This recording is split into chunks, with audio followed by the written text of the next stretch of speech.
Hi friends, good morning. నేను మీ doctor Balakrishna Reddy పల్నాటి, paediatric intensivist. మన friends లో కానీ మన ఫ్యామిలీలో కానీ బేబీ పుట్టిందనగానే మనకి ఆతృత అనేది ఉంటుంది, వెళ్ళి చూడాలి, విజిట్ చేయాలి అని చెప్పి. సో దాంట్లో మనం ఒక 4 చిట్కాలు తెలుసుకుందాం. అవేంటో చూద్దామా? ఫస్ట్ పాయింట్, మనం వెళ్ళేటప్పుడు ఖచ్చితంగా వాళ్ళకి ఇన్ఫార్మ్ చేసి వెళ్ళాలి. ఎందుకంటే మన విజిట్ అనేది ప్లెజర్ లాగా ఉండాలి కానీ పెయిన్ లాగా ఉండకూడదు.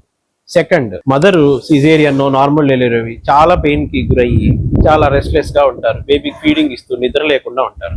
అలాంటి టైంలో మనం చెప్పకుండా వెళ్తే చాలా రెస్ట్లెస్ అవుతారండి. ఇంకా థర్డ్ పాయింట్, మనం ఏదో ఫంక్షన్కి వెళ్ళినట్టుగా మంచిగా పర్ఫ్యూమ్స్ డియోడ్రెంట్లు కొట్టుకొని కాకుండా నార్మల్ క్లోతింగ్ లో వెళ్ళాలి. ఎందుకంటే ఆ స్మెల్ అనేది బేబీకి చాలా ఎలర్జిక్ గా ఉంటదండి. ఫోర్త్ పాయింట్, మనం వెళ్ళంగానే టపటపా బేబీని ఎత్తేసుకొని ముద్దులు పెట్టుకోవటం చేయకూడదు. ఎందుకంటే మనం బయట అంతా తిరిగొచ్చి ఉంటాం, ఎక్కడెక్కడికో వెళ్ళుంటాం. అలానే వెళ్ళి మనం బేబీని ఎత్తుకుంటే మనం క్యారీ చేసే జర్మ్స్ అన్ని కూడా బేబీకి ట్రాన్స్ఫర్ చేస్తాం, బేబీకి ఇన్ఫెక్షన్ వస్తుంది.